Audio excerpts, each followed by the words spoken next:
अधिक मास का पूरा महीना निकला, अमावस्या का दिन आ गया और इधर अमावस्या पड़ गई और 15 दिन पढ़ना थे, शिव के दिन पढ़ना थे। और शास्त्र कहता है अधिक मास का आखिरी दिन, तो उस दिन 33 कोटि देवी देवता भगवान शंकर के मंदिर में खड़े होकर अपनी जिंदगी का सारा पुण्य लौटाते चालू कर देते हैं, पूरा पुण्य। अच्छा, जाते हो गोवर्धन? कौन कौन जाता है? जाते हो आप लोग? अब रखिए, तो वहां पर अमावस्या पूर्णिमा को लोग भंडारा चलाते हैं। चलाते कि नहीं चलाते? आप लोग तो यही रहते हो ना। कहीं कहीं अमावस्या पूनम को अमावस्या पूर्णिमा को भंडारा क्यों चलाते हैं? उसका कारण क्या है? इनने कौन सी कथा सुन रखी है कि अमावस्या पूर्णिमा को भंडारा करो? अमावस्या के दिन कोई शंकर का भगत आ गया, कोई शिव का उपासक आ गया, कोई शिव का ओघड़दानी का भगत आ गया, कोई नारायण का भगत आ गया, उसको कुछ खिला दो, उसका मुंह झूठा करा दो। आखिर कारण क्या है? बड़े बड़े घरों में ब्राह्मण को निमंत्रण दिया जाता है, अमावस्या है पंडित जी आ जाना, भोजन कर जाना। पूर्णिमा है पंडित जी आ जाना, भोजन कर जाना। पूर्णिमा के दिन कथा कर जाना, अमावस्या के दिन कथा कर जाना। अमावस पूनम का ऐसा योग क्यों बनता है? उसका कारण केवल एक, शिव महापुराण की कथा कर रही है। अमावस्या अधिक मास के 30 दिन पूरे हो रहे हैं। अमावस्या का दिन था, 2 दिन होता है। आपको कथा में भी पहले कहा, मेहमान तुम्हारे यहां रहते हैं जब तक बच्चों को कुछ नहीं देते हैं। मेहमान जिस दिन जाते हैं 200-500 रुपए बच्चों को दे जाते हैं। अधिक मास का विराम का दिन और सावन का वापिस मध्य का प्रारंभ का दिन वापिस हो जाता है। जब अधिक मास विराम हो उस दिन 33 कोटि देवता, यक्ष, गंधर्व, देवता, पितर सब उस दिन लुटाते हैं, संपदा देते हैं, वैभव देते हैं। और उस दिन भूल से भी अगर एक कनेर का फूल शंकर भगवान पर चढ़ जाता है तो जिंदगी का सारा भंडार बाबा भर जाता है। एक पुष्प, कनेर देखा है? पंचपुष्प शिव महापुराण की कथा बाची है पहले, उसमें कनेर के फूल का भी दर्शन कराया था। ये रोड के ज्यादातर लोग ये कनेर का जो फूल है ना रोड के बीच में लगा देते, क्योंकि उसको जानवर भी नहीं खाता, पशु भी नहीं खाता, पक्षी भी नहीं खाता, जहरीला इतना होता है, पीले कलर का होता है, लंबा, काम भी कुछ नहीं आता। बस वो कनेर का फूल, और आंधी तूफान पानी गिरता है तो जमीन पर टपक जाते, ढेर सारे गिर जाते। देखे कि नहीं देखे? अरे बोलो तो जम के, देखा है ना? उसको बकरी भी नहीं खाए, पशु भी नहीं खाए, पक्षी भी नहीं खाए, जानवर भी नहीं खाए, जहरीला कनेर का पीला पुष्प। भूलवश आज राजा नल और दमयंती जा रहे थे, उनको फूल नहीं मिले, शिव जी को समर्पित करने के लिए कोई पुष्प ना मिला। इनको अंदाजा नहीं है कि आज अधिक मास का विराम है, आज दूसरे दिन सावन का वापिस मिलन है। इनको नहीं ज्ञात था कि 33 कोटि देवता अपना भंडार लुटाने के लिए तैयार रहते हैं। 33 कोटि देवता। भूल अधिक मास की अमावस्या, जब अधिक मास पूर्ण हो, मध्य भाग, समझ लेना जरा, बहुत ध्यान देने वाली बात है। राजा नल का गया हुआ धन वापिस मिला। राजा नल की काया जो काली पड़ गई थी, कारकोट नाग के डसने से जो शरीर बिगड़ गया था, कैंसर जैसा रोग हो, किडनी लीवर जैसा रोग हो, शरीर में स्वरेसिस हो गया, घुटने डॉक्टर ने कह दिया बदलना पड़ेंगे, कमर दुख रही हो, तकलीफ, कैसी भी तकलीफ, कैसी भी जिंदगी का दुख हो, कैसा भी कष्ट हो, समझना उसको। दुख आपकी जिंदगी में नहीं आया होगा, उससे ज्यादा दुख दमयंती और राजा नल के जीवन में आया है। राजसी ठाट भाई ने छुड़ा लिया, पत्नी चली गई, पति दर दर भटका, सांप डस लिया, शरीर बेकार हो गया, सड़ता रहा, काला पड़ गया। पत्नी की वापिस शादी होने लगी, शादी होने के बाद भी बाबा ने कृपा कर दी। अब समझिएगा, जिसके पास से पूरी सत्ता चली गई, वैभव चले गया, राज्य चले गया, भाई ने सब कुछ छुड़ा के रख लिया, शरीर भी बेकार है, शरीर भी काला पड़ा हुआ है, सड़ रहा है, कारकोट नाक के डसे से शरीर भी बेकार हो चुका। पत्नी दमयंती कह रही है शिव की आराधना करते हैं दोनों, चलो।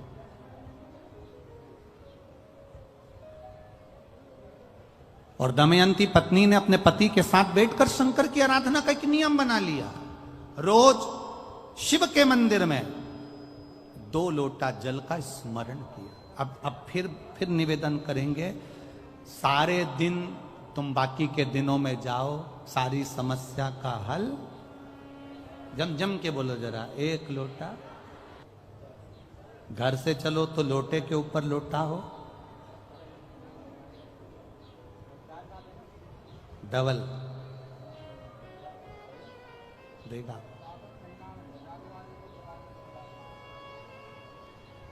डबल कब मंजिल डबल कर देगा, कब तुम्हारी आय डबल कर देगा, कब तुम्हारी जिंदगी के सुख को डबल कर देगा, पता ही नहीं पड़ पाएगा, पता नहीं चलेगा। डबल। और मंदिर में जैसे ही प्रवेश करो तो दोनों हाथ में, देहली पर चढ़ने से पहले 2 हाथ में कलश हो और शिव का मूल स्मरण, श्री शिवाय नमस्तुभ्यम बोलते हुए देवादिदेव महादेव को धार चढ़ रही हो। 2 ही हाथ, दोनों हाथ। जोक से मतलब है, जिस दिन बाबा को जल चढ़ेगा, कनेर का फूल चढ़ेगा, उस दिन बाबा मेरा कुबेर भंडारी कितना दे जाएगा यह किसी को नहीं मालूम है। उस दिन लोग था करेंगे, भूलवश चढ़ गया, भूलवश, अनायास, मालूम नहीं है कि कनेर का पुष्प चढ़ गया। अब इनको पुष्प ना मिला, पुष्प ना मिला, ना मिलने पर इन्होंने देखा मार्ग से जाते जाते इस पुष्प पर ना पक्षी बैठ रहा है, ना पशु बैठ रहा है, ना इसको कोई खा रहा है, ना कोई जान रहा है। पुष्प देखा, कनेर का पुष्प सम्मुख था, छीना और उठाकर उस दमयंती ने अपने पति नल को दिया। नल ने वो पुष्प देवादिदेव महादेव को समर्पित किया। समर्पित करा हुआ पुष्प नीचे गिर गया। नीचे गिरा तो वो गिरता हुआ पुष्प अशोक सुंदरी वाली जगह पर जाकर टिक गया। तब अशोक सुंदरी ने देवादिदेव महादेव से कहा, पिताजी इसने पुष्प मुझे दिया है। शिव कहते हैं, ये पुष्प जो मुझे प्राप्त हुआ था, मैंने तुझे दिया था। ये स्थान देवी का हस्तकमल है। आज का दिन 33 कोटि देवता अपना भंडार, अपना पुण्य मनुष्य को देते हैं, इसलिए आज तुम पुण्य दीजिए। सब देवताओं ने मिलकर जब पुण्य दिया, नल का सड़ता हुआ शरीर, काला पड़ा शरीर, रोग से ग्रसित शरीर नल का ठीक हो गया। और जो पुष्कर ने धन लिया था वो वापिस राजा नल को प्राप्त हो गया। फिर संपदावान, फिर वैभववान, फिर कीर्तिवान हो गया। कुबेर भंडारी की कावड़ कोई सरल नहीं है महाराज, सहज नहीं है। हम पहले भी कहे, कर्जे में अगर डूब गए हो और कितनी भी मुसीबत में पड़े हो, कितना भी कोई पैसा लेकर भग गया हो, रोग हो, ग्रसित हो, तकलीफ में, एक बार कुबेर भंडारी की कावड़ का स्मरण करना। भले वो 10 किलोमीटर की है पर उसका स्मरण जरूर करें, कभी योग लगे। वो कुबेर भंडारी की कावड़ सुबह 9 बजे सीवन नदी से, हमारे जो सीहोर में नदी है सीवन माँ, उसके चौराहे से चालू हो जाएगी और बाबा के धाम पहुंच जाएगी। तत्व को जानिए। आप अपने नगर में रहकर एक प्रयास जरूर करना, कनेर का पुष्प अगर मिल जाए, यहां लगता है, अरे बोलो तो जम के, लगता है, प्रयास करना। और एक निवेदन और करूंगा मैं, अगर आप लोग स्वीकार कर लेंगे तो अच्छी बात है। हम तो इतना जरूर कहेंगे, अगर कोई के वृक्ष पर अगर कनेर का पीला फूल उस समय पर रहे तो वो अपने आसपास वालों को भी दे देना कि ये फूल ले जाकर शंकर जी को चढ़ा दो, आज अमावस्या का दिन है और सावन का समय। अगर किसी के यहाँ बाबा की कृपा हो, अगर आप गाड़ी से आ रहे हो और कहीं दूर से आ रहे हो और आपको कनेर का पौधा मिल गया उस समय पर, और आपको लगा कि हमारे नगर में फूल मिलेगा कि नहीं मिलेगा, उस समय पर ये फूल का समर्पण करें।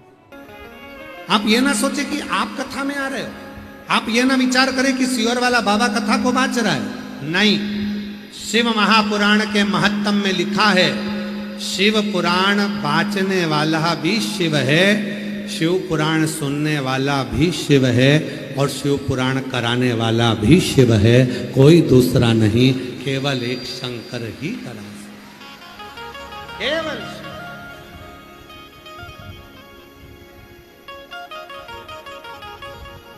शिव के सिवा कोई नहीं कर सकता।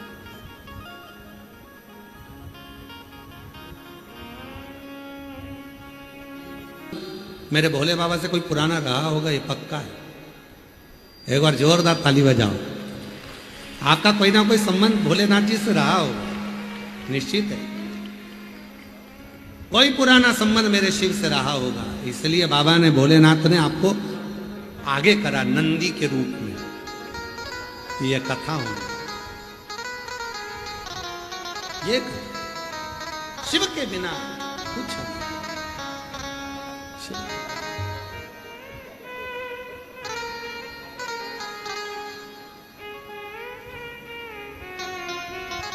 कोई किसी की सामर्थ्यता नहीं है कि कोई कर ले, कोई करा ले और कोई बाँच। किसी की सामर्थ्यता नहीं है महाराज कोई कर सके। शिवलिंग का मात्र दर्शन, शिवलिंग की आराधना, शिवलिंग की साधना, शिव महापुराण की अविरल भक्ति, शंकर का भजन, शंकर का स्मरण, शंकर के मंत्र का जाप, श्री शिवाय नमस्तुभ्यम, नमः शिवाय, ओम नमः शिवाय। जब हम हृदय से पुकारते हैं तो वो शिव उसको स्वीकार करता है। शिव स्वीकार।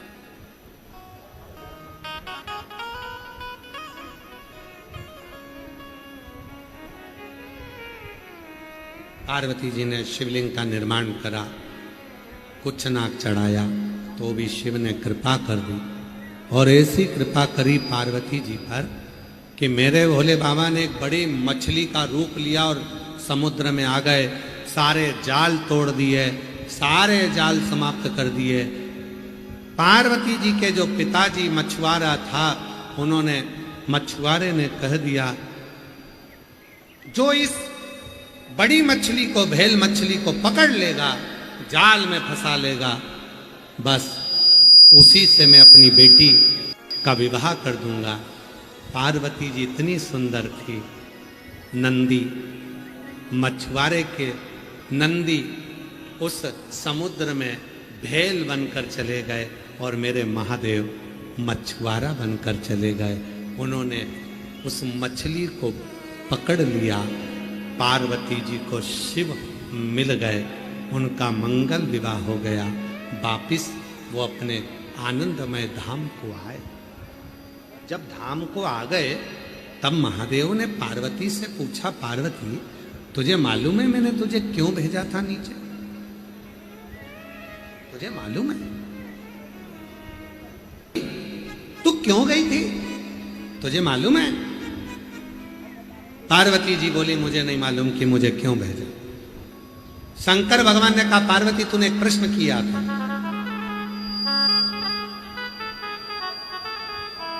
पार्वती जी तूने एक प्रश्न किया था कि शिव की शरणागति में जो आ जाता है फिर दुनिया का कोई दुख उसके पास नहीं आता। तूने एक प्रश्न किया था, उस प्रश्न का उत्तर देने के लिए मैंने तुझे मछुआरे के घर में भेज दिया। कुछ समझ कर आई है? कुछ समझ कर आई है?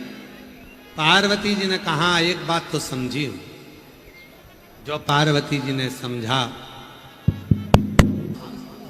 एक बात तो मैं समझ कर आई। क्या समझा? पार्वती जी ने कहा, मैंने एक बात समझी है। आप सब गंगा के तट पर रहते हो, सरयू के तट पर रहते हो, कई मछुआरों के दर्शन आपको होते होंगे, आप भी समझ। एक बात तो मैंने समझी, मछुआरा जाल फेंकता है, सारी मछलियों को पकड़ लेता है।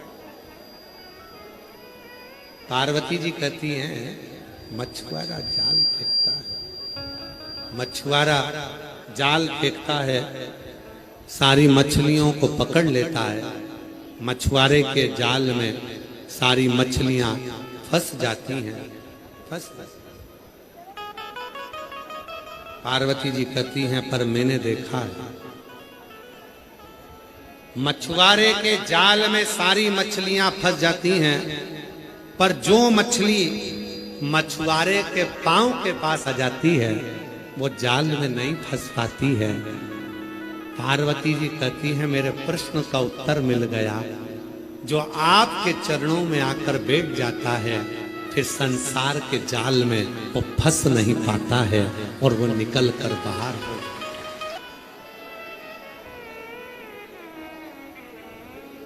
वो संसार के जाल में फिर फंसता नहीं है।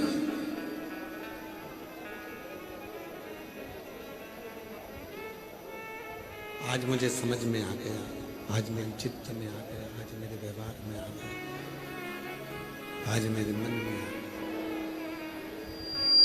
आज मेरे हृदय में ये बात आ गई कि शिव की शरण में आने के बाद में, भगवान शंकर के चरणों में आने के बाद में, भगवान शंकर के चरणों में पहुंचने के बाद, भगवान शंकर के चरणों में आने के बाद में जीव भटकता,